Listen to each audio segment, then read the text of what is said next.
Hi folks, welcome back to Physics with Captain Rod. The purpose of this video is to describe the process called induction.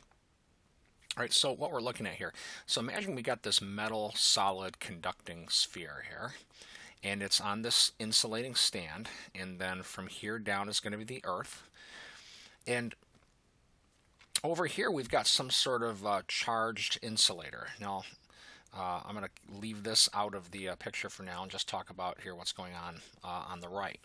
So this metal, all right, so the metal's made up of atoms, and if I were to take like a little tiny sample and blow that up,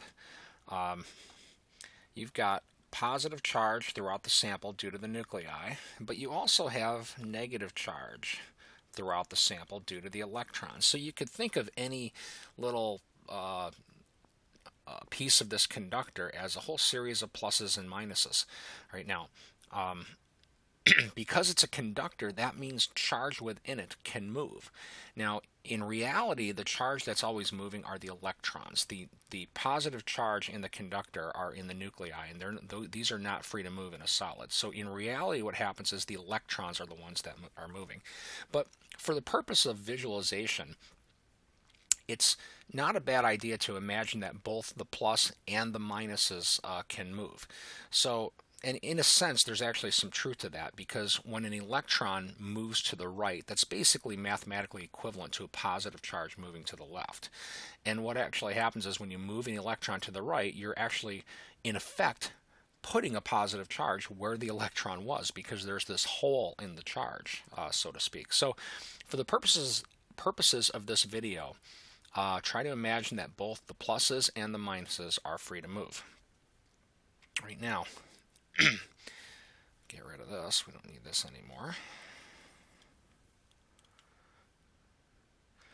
Right now, this thing is electrically neutral. And if I take a sample anywhere within it, we're going to find that the number of pluses is basically the same as the number of minuses. However, if I take this charged insulator and I bring it close to the sphere, we're now going to talk about the effects that the charged insulator is going to have on the sphere. So remember that charge is free to move. The positive charge is going to be attracted to this insulator, to the negative charge in this insulator, and that's going to give us some pluses along this surface. Electrons, or the negative charge, are going to be repelled by this insulator. So these are going to want to kind of pile up over here.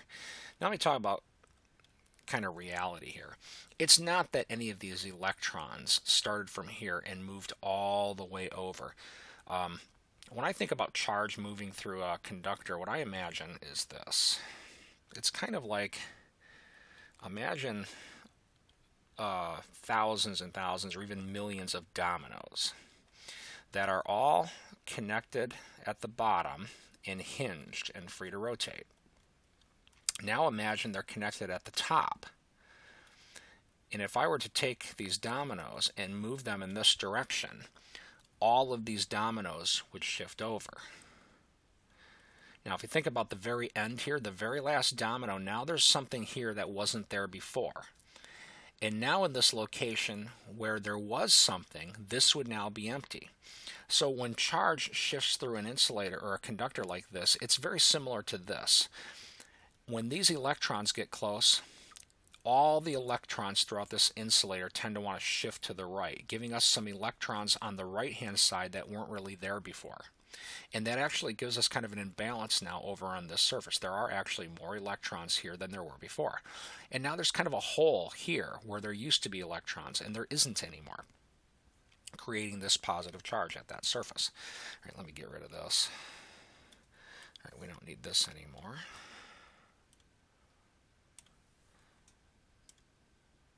All right, so now let's ask ourselves about the charge on the conductor. Well, the truth is the conductor is still neutral. It still has no net charge, because basically, even though we've had a charge shift, we're not missing any. Imagine now, however, that I connect the conductor to the ground via some sort of wire. Now there's a symbol for ground. It actually looks like this. If you read any physics or electrical books, you'll see symbols like this a lot. And this means ground. What I love about this Lots of things in physics are exactly like they describe. When something is grounded, you cannot mean that anymore literally. It means this thing actually is connected to the earth, the dirt. And if this is conducting material, and the earth itself, remember, is a very good conductor, these electrons basically have a path where they can leave now. So basically what happens is they're gone. So I'm going to kind of remove them here. Now when I say they're gone, I'll put a little qualifier on that. It's not that they actually, these electrons make it all the way down the wire to the earth. What happens is that, similar to my discussion before, the electrons push electrons through this wire, and some of them here are now in this region, and there are just now fewer electrons on this conductor than there were. So let me just looking back the way it was here. So these electrons are effectively gone. Now where are they? Well, they're in the first tiny little bit of this wire here, and it might not even be exactly the ones that I had before. The idea is that some of the electrons have shifted into the wire. They're kind of like right in this region, and there's been a shift of electrons all the way through the wire and onto the earth. Now imagine that we take the wire away.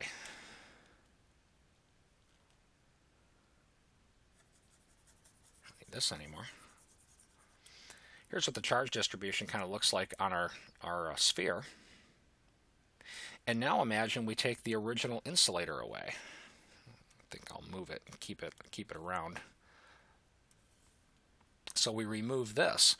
Now if it's far enough away, this positive charge doesn't feel the effect of this stuff anymore. And however, it does feel the effects of each other. So what happens is that positive charge kind of redistributes itself. I'm going to kind of get rid of some of it here. And because it repels one another, it would distribute itself as far away from each other as it possibly can get. Our sphere, our conducting sphere, now carries a net positive charge. Now you'll notice that we've charged this without actually physically touching it with our charged insulator here. So that's what induction is, when you move charge around without physically coming in contact with us. So when I take some charge over here and I move it into this region and I move charge over here, now what I'm doing is I'm moving charge with some other charge, and that's really what induction is. So for example, if I were to come over here and take my insulator here that carries a charge, and I move it over to here and change the charge distribution over here, that's what induction is. All right, so when we're moving charge over here via this charge on the left, so I can actually move the charge in our conductor just by doing this. When I get this thing far away, the charge distribution over here looks like this. If I get this close, this positive charge will pile up onto this surface. So anyway, I hope that this video helps kind of model how charge moves in a conductor and how it can be moved via this process called induction. Have a great day.